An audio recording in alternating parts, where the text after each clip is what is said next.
নমস্কার, আমি উজ্জ্বল শর্মা শাস্ত্রী বলছি। আজকের ভিডিও শুরু করার আগে আমার গুরুদেব রাম ঠাকুরের চরণে সশ্রদ্ধ প্রণাম জানিয়ে আজকের ভিডিও শুরু করছি।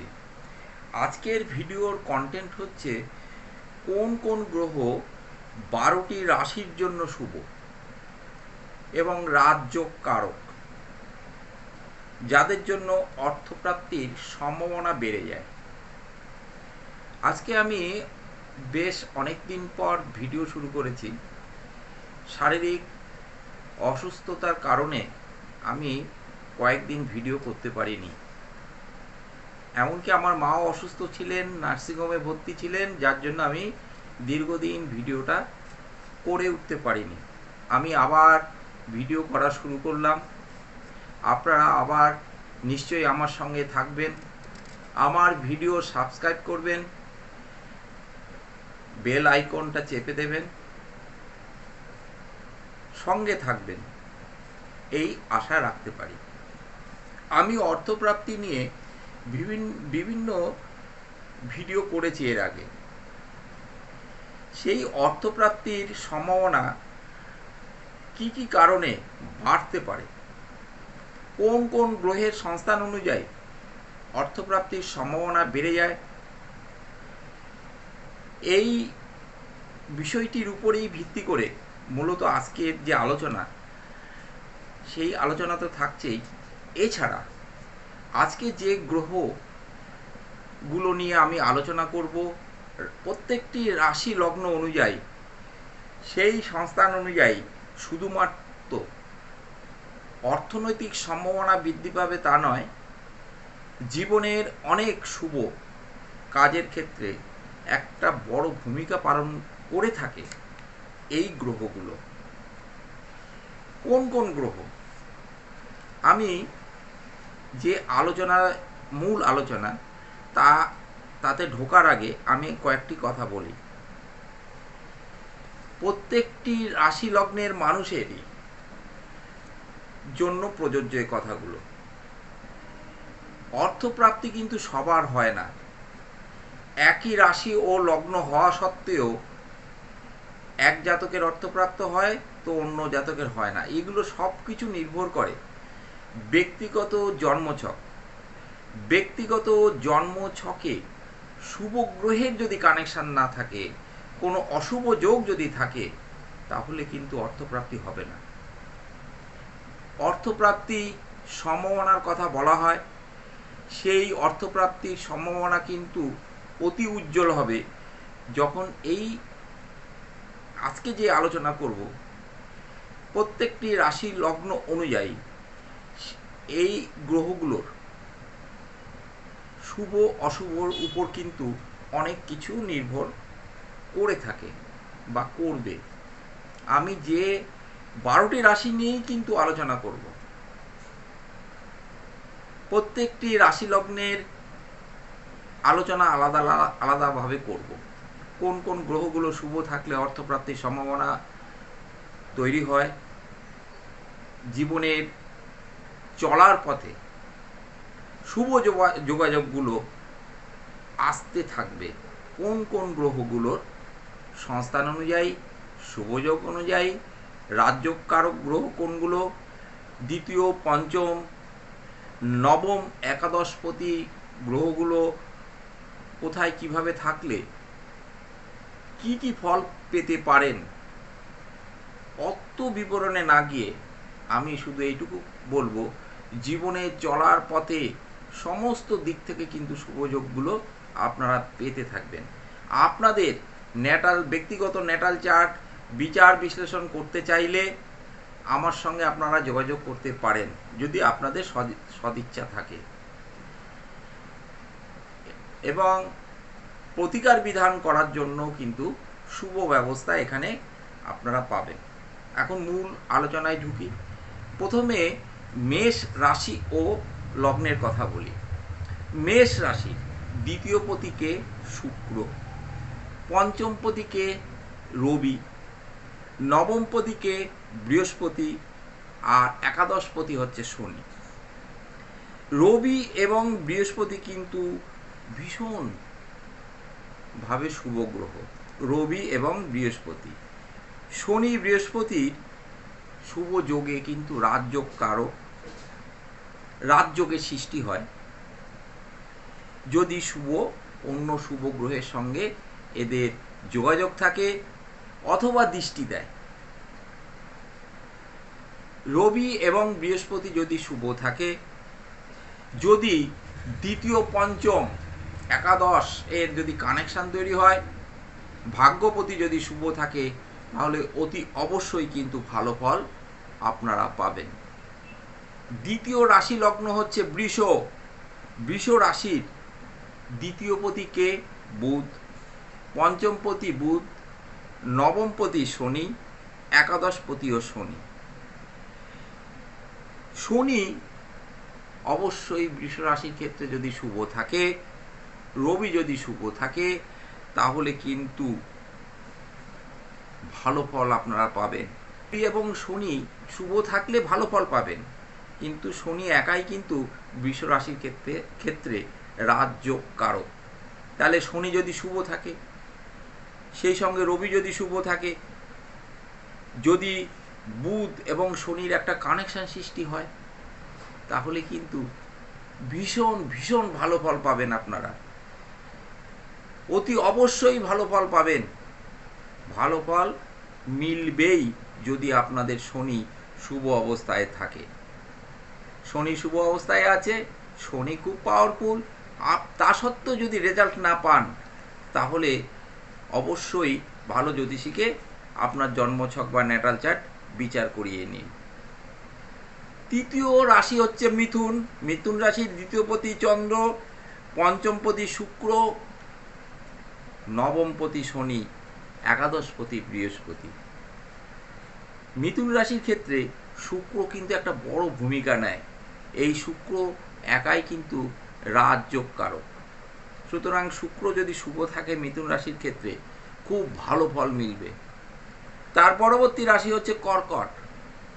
কর্কট রাশি এবং লগ্নের দ্বিতীয়পতিকে রবি, পঞ্চমপতিকে মঙ্গল, নবমপতিকে বৃহস্পতি, আর একাদশপতি হল শুক্র। মঙ্গল একাই রাজযোগ কারক। মঙ্গলকে শুভ থাকা চাই কর্কট লগ্নের ক্ষেত্রে। মঙ্গল এবং শুক্র যদি আপনার জন্মছকে শুভ থাকে, মঙ্গল যদি শুভ অবস্থায় থেকে থাকে, তাহলে কিন্তু সোনায় সোহাগা, ভালো ফল মিলবেই মিলবে। পরবর্তী রাশি হচ্ছে সিংহ।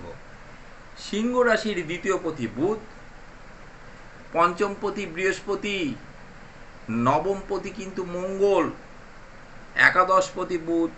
সিংহ রাশির মঙ্গল এবং বৃহস্পতি শুভ গ্রহ।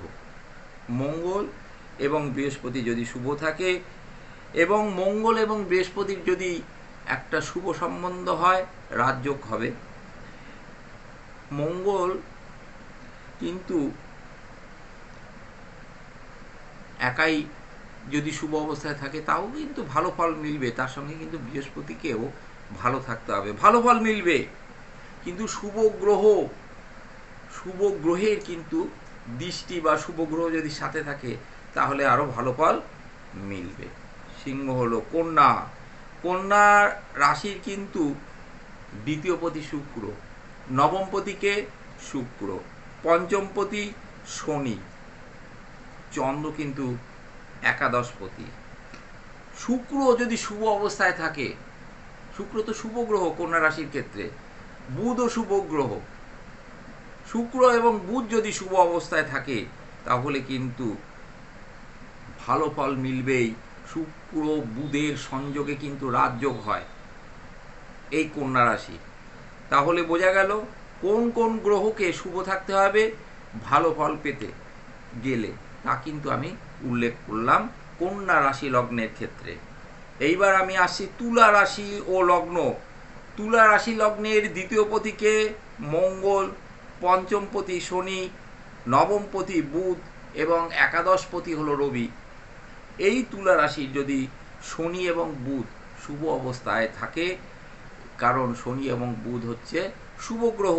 তুলা রাশি লগ্নের ক্ষেত্রে শনি ও বুধ শুভ গ্রহ, এরা যদি শুভ অবস্থায় থাকে, এবং চন্দ্র বুধের যদি সংযোগ হয় প্রবল রাজযোগ সৃষ্টি হবে।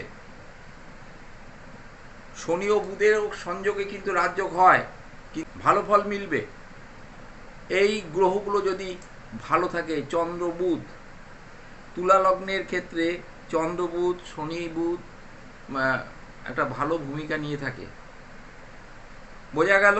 তাহলে তুলা রাশি লগ্নের ক্ষেত্রে কোন কোন গ্রহগুলো শুভ থাকলে ভালো ফল মিলবে। পরবর্তী রাশি হলো বৃশ্চিক। বৃশ্চিক রাশির দ্বিতীয় পতি বৃহস্পতি, পঞ্চম পতিও বৃহস্পতি, নবম পতি বৃশ্চিকের চন্দ্র, আর একাদশ পতি হলো বুধ, দশম পতি তো রবি। এই বৃশ্চিক লগ্নের চন্দ্র, বৃহস্পতি ও রবি হলো শুভ গ্রহ। চন্দ্র রবির সংযোগে কিন্তু রাজযোগ হবে। চন্দ্র, বৃহস্পতি, রবিকে শুভ থাকতে হবে ভালো ফল মিলতে গেলে। অর্থপ্রাপ্তির ক্ষেত্রে যদি পঞ্চম, একাদশ, দ্বিতীয়, পঞ্চমের যদি সংযোগ হয় অতি অবশ্যই কিন্তু অর্থপ্রাপ্তি হবেই হবে। পরবর্তী রাশি হচ্ছে ধনু। ধনু রাশির দ্বিতীয় পতি কে? শনি। পঞ্চম পতি কে? মঙ্গল। তাহলে দ্বিতীয় পতি শনি, পঞ্চম পতি হলো মঙ্গল, নবম পতি হলো রবি, আর একাদশ পতি হলো শুক্র। এই ধনু রাশির ক্ষেত্রে রবি ও মঙ্গল কিন্তু শুভ গ্রহ। রবি ও বুধের যদি সংযোগ হয় তাহলে রাজযোগ হবে ধনু রাশি ও লগ্নের ক্ষেত্রে। মকর রাশির ক্ষেত্রে কিন্তু শুক্র একাই রাজযোগ কারক। তাহলে মকর রাশির ক্ষেত্রে শুক্রকে অতি অবশ্যই ভালো থাকতে হবে। দ্বিতীয় পতি, মকর রাশির দ্বিতীয় পতিকে শনি, পঞ্চম পতি শুক্র, নবম পতি বুধ, আর একাদশ পতি মঙ্গল। তাহলে বুধ ও শুক্র কিন্তু শুভ গ্রহ। তাহলে বুধ শুক্রকে শুভ থাকতে হবে, আর শুক্র একাই রাজযোগ কারক। শুক্র হচ্ছে পঞ্চম পতি। একটা জিনিস কিন্তু লক্ষ্য করতে হবে, পঞ্চম পতি, দ্বিতীয় পতি এবং একাদশ পতি যদি খুবই দুর্বল থাকে এবং পাপগ্রহ এদের সঙ্গে যদি থাকে তাহলে কিন্তু ভালো ফল মিলবে না, অর্থপ্রাপ্তির সম্ভাবনা ক্ষীণ। তার পরবর্তী রাশি হচ্ছে কুম্ভ। কুম্ভের ক্ষেত্রেও শুক্র একাই রাজযোগ কারক গ্রহ। এই শুক্রকে কিন্তু শুভ অবস্থায় থাকতে হবে। কুম্ভের দ্বিতীয় পতি বৃহস্পতি, পঞ্চম পতি বুধ, নবম পতি শুক্র, আর একাদশ পতি হল বৃহস্পতি। এদের কিন্তু এই যে গ্রহগুলো এর মধ্যে কুম্ভ রাশির ক্ষেত্রে কিন্তু শুক্র কিন্তু শুভ গ্রহ। কুম্ভ রাশি লগ্নের ক্ষেত্রে যদি শুক্র অশুভ অবস্থায় থাকে তাহলে কিন্তু ভালো ফল মিলবে না। আপনারা লক্ষ্য করে দেখবেন, আমি কিন্তু প্রত্যেক ক্ষেত্রেই বলে যাচ্ছি কোন গ্রহগুলোকে কোন রাশি লগ্নের ক্ষেত্রে ভালো থাকতে হবে, তাহলেই কিন্তু অর্থপ্রাপ্তি বলুন, চাকরি বাকরির ক্ষেত্রে বলুন, একটা বড় ভূমিকা নিয়ে থাকে। চাকরি বাকরির ক্ষেত্রে তো রবির একটা ভূমিকা থাকেই, দশমপতির একটা ভূমিকা থাকে। এই সঙ্গে এই গ্রহগুলো যদি ধরুন আপনার জন্মছকে রাজযোগ আছে এবং কোনো ডিস্টার্ব নেই, রাজযোগ বেশ ভালোভাবে রয়েছে, শুক্র ধরুন কুম্ভ রাশির ক্ষেত্রে খুব ভালো রয়েছে, অবশ্যই কিন্তু ভালো ফল পাবেন। দেখা গেল কুম্ভ রাশি লগ্নের ক্ষেত্রে রবি বুধ একসঙ্গে রয়েছে, বুধাদিত্য যোগ রয়েছে, ভালো ফল মিলবে। শুক্র কিন্তু কুম্ভ রাশির ক্ষেত্রে ভালো ফল দেয়। শেষ রাশি লগ্ন হচ্ছে মীন রাশি লগ্নের ক্ষেত্রে কিন্তু মঙ্গল ও বৃহস্পতি যদি সংযোগ হয় তাহলে রাজযোগ হবে। মঙ্গল ও চন্দ্র কিন্তু শুভ গ্রহ। তাহলে মঙ্গল, চন্দ্র, বৃহস্পতি যদি শুভ অবস্থায় থাকে ভালো ফল মিলবে। দ্বিতীয় পতিকে মঙ্গল, মঙ্গল দ্বিতীয়পতি, মঙ্গল ভালো জায়গায় রয়েছে, অবশ্যই শুভ ফল মিলবে, ধন সঞ্চয় হবে, অর্থ সঞ্চিত হবে। পঞ্চমপতি চন্দ্র, চন্দ্র ধরুন ভালো আছে, চন্দ্রকে শুভ থাকতে হবে। ভাগ্যপতি কে? মঙ্গল। তাহলে দ্বিতীয়পতি এবং নবমপতি কিন্তু মঙ্গল, তাহলে মঙ্গলকে অবশ্যই শুভ থাকতে হবে। আর একাদশপতি হলো শনি। তাহলে মঙ্গল এবং বৃহস্পতির যদি শুভ যোগের সৃষ্টি হয়, মঙ্গল ও চন্দ্র যদি শুভ অবস্থায় থাকে, মীন রাশি লগ্নের জাতক জাতিকারাও কিন্তু শুভ ফল পাবে। আজকের আলোচনা আর দীর্ঘায়িত করছি না। আমার এই যে আলোচনা, আজকের ভিডিও যদি আপনাদের মনোপ্রুত হয়, অবশ্যই লাইক, শেয়ার, সাবস্ক্রাইব করবেন। আমি প্রতিদিন, এখন আজকের থেকে প্রতিদিনই আমি ভিডিও ছাড়ব, আমি নিত্য নতুন ভিডিও তৈরি করব। আমি আশা করব আপনাদের আশীর্বাদ আমি পাবো, আপনারা আমার সঙ্গে থাকবেন। আপনাদের শুভকামনা, আপনাদের মঙ্গল এবং আপনাদের সমৃদ্ধি কামনা করে আমার গুরুদেবের চরণে প্রণাম জানিয়ে আজকের ভিডিও আমি এখানেই শেষ করলাম। আপনারা সবাই সুস্থ থাকবেন, ভালো থাকবেন।